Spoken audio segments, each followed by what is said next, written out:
तो भाई Roman Reigns ने सीएम पंक के साथ मैच तो ऑफिशियल करवा लिया है, लेकिन शायद फरवरी मंथ में वो हमें देखने को नहीं मिलने वाले। अभी WWE ने उनकी कुछ डेट्स अनाउंस करी हैं जो कि सारी की सारी मार्च मंथ की हैं। लेकिन एक बात अच्छी है कि रोमन रेंस मार्च में पूरी तरह से बुकड हैं, तो उनका और सीएम पंक का मैच अच्छे से बिल्ड हो जाएगा।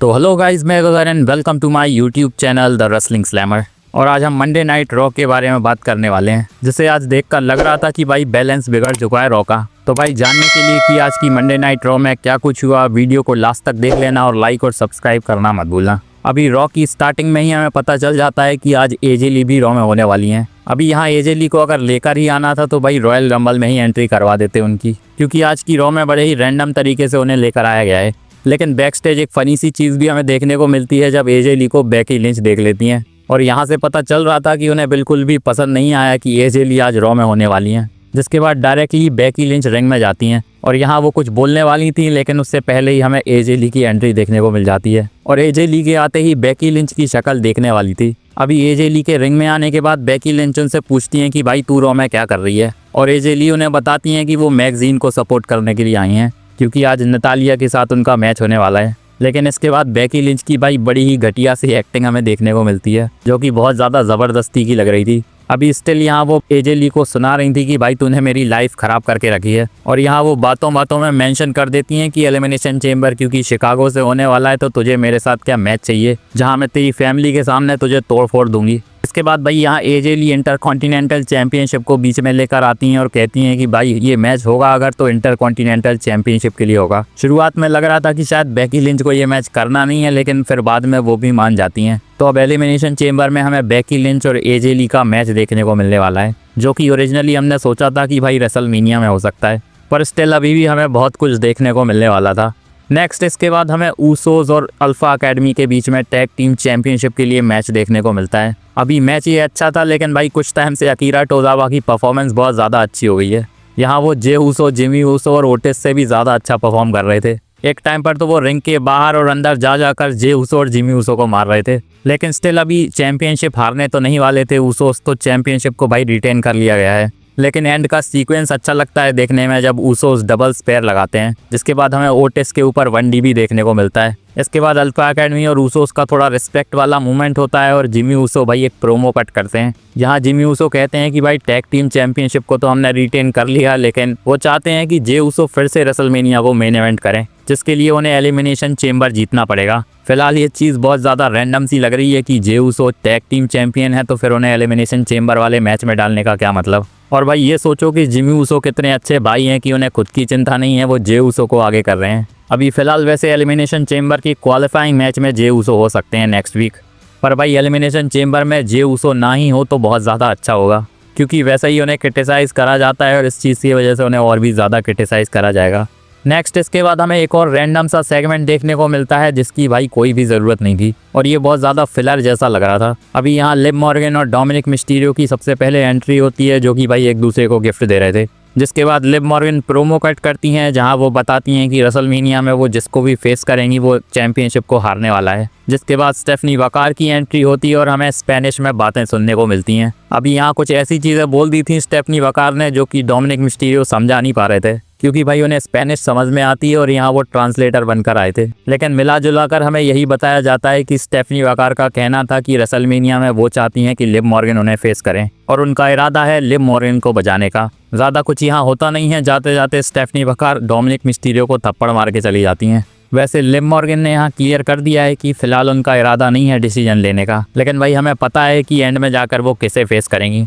इसके बाद हमें माइकल कोल की अनाउंसमेंट देखने को मिलती है, जहां वो बताते हैं कि ब्रॉन बेकर इंजर्ड हो चुके हैं, और उनकी इंजरी का रीज़न बताया जाता है कि ट्रेनिंग करते टाइम वो इंजर्ड हुए हैं। तो फिलहाल के लिए उनका WWE का स्टेटस होल्ड पर चला गया है। वैसे रॉ से पहले ही रिपोर्ट्स आ गई थी कि ब्रॉन बेकर इंजर्ड हो चुके हैं, और ये इंजरी उन्हें लास्ट वीक जो रॉ में उन्होंने टेबल वाला स्पॉट करा था वहाँ हुई थी, लेकिन WWE ने कुछ और ही रीज़न बताया है।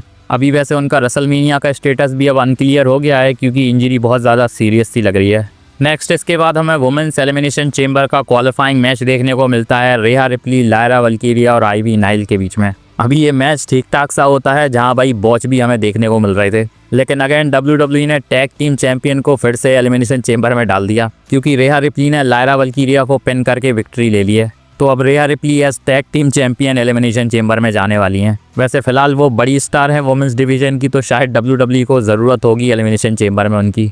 नेक्स्ट इसके बाद हमें बैक स्टेज से जजमेंट डे देखने को मिलती है, जहां भाई फिन बैलर बहुत ज़्यादा अपसेट से लग रहे थे। अभी यहाँ डोमिनिक मिस्टीरियो उनसे कहते हैं कि तू चिंता मत कर, जेडी मैकडोना जल्दी वापस आ जाएगा तो तुम दोनों टैग टीम टाइटल्स के लिए जा सकते हो। पर फिन बैलर का कहना है कि भाई अभी भी सीएम पंक से वो डन नहीं हुए हैं, लेकिन डोमिनिक मिस्टीरियो ने बताते हैं कि फिलहाल सब रोमन रेंस और सीएम पंक के बारे में बात कर रहे हैं और तेरा पत्ता भाई कट चुका है। लेकिन यहाँ फिन बैलर बताते हैं कि वो आफ्टर थॉट बनते बनते थक गए हैं और अब उन्हें मेन कैरेक्टर बनना है।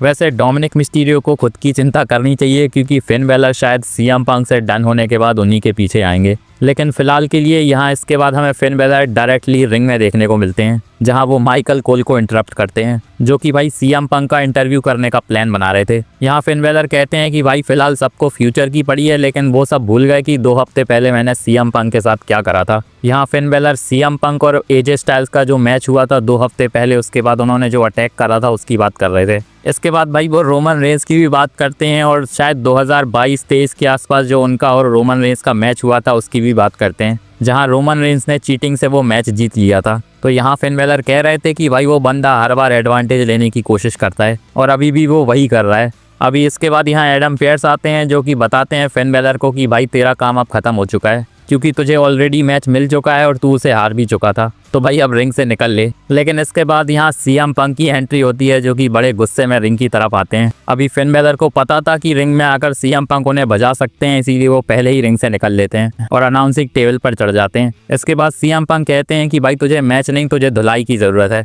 अभी यहाँ वो मैच देने के लिए तैयार थे फिन बैलर को, लेकिन टाइटल इन्वॉल्व नहीं था। जिसके बाद फिन बैलर कहते हैं कि वो ऐसे ही मैच नहीं करने वाले, तो पहले भाई इस मैच में टाइटल इन्वॉल्व कर। अभी इसके बाद सीएम पंक इसके लिए भी अग्री हो जाते हैं, लेकिन एडम पेयर्स मना करने लगते हैं। जिसके बाद सीएम पंक एडम पेयर्स से कहते हैं कि या तो तू ये मैच बुक कर दे या फिर मैं फिन बैलर के पीछे पड़ा रहूंगा पूरी रॉ में। और फाइनली जाकर भाई एलिमिनेशन चेंबर के लिए ये मैच बुक हो जाता है। तो भाई फिलहाल के लिए सीएम पंक और रोमन रेंस का मैच होल्ड पर चला गया है, क्योंकि फिन बैलर आ रहे हैं चैंपियनशिप के लिए। अभी इसके बाद फिन बैलर तो खुश होकर चले जाते हैं क्योंकि उन्हें मैच मिल गया था, लेकिन माइकल कोल पूछते हैं सीएम पंक से कि भाई रेसलमेनिया से पहले तूने चैंपियनशिप को ऑन द लाइन क्यों रख दिया। पर भाई सीएम पंक बहुत ज़्यादा कॉन्फिडेंट हैं कि वो चैंपियनशिप को वैसे भी रिटेन करने वाले हैं, और क्योंकि वो ग्रेटेस्ट चैंपियन है और फाइटिंग चैंपियन है, इसीलिए चैंपियनशिप को ऑन द लाइन रखने से उन्हें कोई फ़र्क नहीं पड़ेगा। यहाँ वो रोमन रेंस को भी मेंशन करके कहते हैं कि रेसलमेनिया में भाई एक ही चीज़ होने वाली है, जब मैं टाइटल को रेस करूंगा रेसलमेनिया के मेन इवेंट में और बोला जाएगा and still WWE world heavyweight champion. मैं बता चुका हूं कि रोमन रेंस और सीएम पंक का मैच एलिमिनेशन चेंबर के बाद ही अब बिल्ड होना शुरू होगा, क्योंकि रोमन रेंस को पूरे मार्च के लिए बुक कर दिया गया है। अभी फरवरी के लिए उनकी कोई डेट अनाउंस नहीं है, तो शायद फरवरी में एलिमिनेशन चेंबर के बाद वो हमें देखने को नहीं मिलेंगे। इसके बाद बैक स्टेज से हमें एडम पेयर्स देखने को मिलते हैं, जहाँ पॉल हेमन अपने बंदों के साथ आए थे और यहाँ वो ब्लेम डाल रहे थे एडम पेयर्स के ऊपर कि उनकी वजह से ब्रॉन बेकर इंजर्ड हुए हैं, क्योंकि उन्होंने ब्रॉन बेकर को परेशान करके रखा था। तो ब्रॉन बेकर ने शायद ज़्यादा गुस्से में ट्रेन कर लिया खुद को। पर यहाँ एडम पेयर्स कहते हैं कि तुम लोगों से ज़्यादा मुझे उसकी चिंता है, और फिलहाल तुम लोगों को चिंता करनी चाहिए ऑस्टिन थ्योरी और एलिमिनेशन चेंबर की, क्योंकि आज ऑस्टिन थ्योरी, LA नाइट और पेंटा का एलिमिनेशन चेंबर का क्वालिफाइंग मैच होने वाला है। यहाँ वो ये भी मेंशन करते हैं कि भाई तू और बाकी के तेरे बंदों को दूर रखना इस मैच से, क्योंकि प्रॉब्लम हो सकती है तेरे लिए। इसके बाद ऑस्टिन थ्योरी और पॉल हेमन तो चले जाते हैं, लेकिन लोगन पॉल एडम पेयर्स को थ्रेट करते हैं कि भाई तू मेरी प्रॉब्लम बन चुका है। लेकिन ब्रॉनसन रीड कहते हैं कि ये तेरी प्रॉब्लम नहीं है, ये मेरी प्रॉब्लम है, और शायद अब वो एडम पेयर्स को हैंडल करने वाले हैं। इसके बाद हमें मैगजीन और नटालिया नेटी का मैच देखने को मिलता है, जो कि भाई ज़्यादा लंबा चलता नहीं है, क्योंकि नटालिया मैगजीन ड्यूप्री को अनाउंसिंग टेबल पर शार्प शूटर में फंसा लेती हैं, जिसके बाद मैच डिस्क्वालिफिकेशन में एंड हो जाता है। पर स्टिल उन्होंने मैगजीन को शार्प शूटर में फंसा कर रखा हुआ था। अभी यहाँ एजे ली आती हैं उन्हें बचाने के लिए, लेकिन नटालिया बड़े आराम से वहाँ से निकल लेती हैं। बाकी इसके बाद एजे ली जब मैगजीन ड्यूप्री को बैक स्टेज लेकर जा रही थी, तभी बेकी लिंच आती हैं और एजे ली पर अटैक करती हैं, क्योंकि भाई अब इनका मैच फिक्स हो चुका है, तो बेकी लिंच एजे ली को छोड़ने नहीं वाली। नेक्स्ट भाई लॉस अमेरिकानोस का मैच होने वाला था जेवॉन एवांस और उनके एक पार्टनर के साथ, जो कि बाद में हमें पता चलता है कि ओरिजिनल एल ग्रांडे अमेरिकानो हैं। ये मैच बहुत ज़्यादा अच्छा होता है रेसलिंग वाइज, और अतरंगी सी चीज़ें भी हमें देखने को मिल रही थी। एक मस्त सा ओजी कटर भी पड़ता है जेवॉन एवांस की तरफ से, जो कि भाई बहुत ज़्यादा कूल लग रहा था। बाकी एंड की बात करें तो इस मैच में ओरिजिनल एल ग्रांडे अमेरिकानो और जेवॉन एवांस की जीत हो जाती है। एंड में फेक एल ग्रांडे अमेरिकानो और रियल एल ग्रांडे अमेरिकानो एक दूसरे का मास्क निकालने की भी कोशिश कर रहे थे, लेकिन फेक वाले एल ग्रांडे अमेरिकानो को उनके 2 चमचे बचा लेते हैं। इसके बाद बैक स्टेज से हमें गंतर देखते हैं, जिनका इंटरव्यू भाई बायरन सेक्सटन करने के लिए आए थे और यहाँ वो उन्हें बता रहे थे कि भाई तू एलिमिनेशन चेंबर के क्वालिफाइंग मैच में होने वाला है नेक्स्ट वीक, तो भाई तेरा क्या प्लान होने वाला है। यहाँ गंतर बहुत कॉन्फिडेंटली बताते हैं कि क्योंकि गोल्डबर्ग, जॉन सीना और एजे स्टाइल्स को वो हरा चुके हैं तो बहुत इजीली वो एलिमिनेशन चेंबर को भी जीत जाएंगे। इसके अलावा वो बताते हैं कि भाई तू चिंता मत कर, मैं WWE चैंपियन बनकर ही रेसलमेनिया से निकलूंगा। तो भाई कॉन्फिडेंस हो तो गंतर जैसा बनना ना हो। नेक्स्ट इसके बाद हमें मेन इवेंट में मैच देखने को मिलता है LA नाइट वर्सेस पेंटा वर्सेस ऑस्टिन थ्योरी का, जो कि एलिमिनेशन चेंबर का क्वालिफाइंग मैच होने वाला था।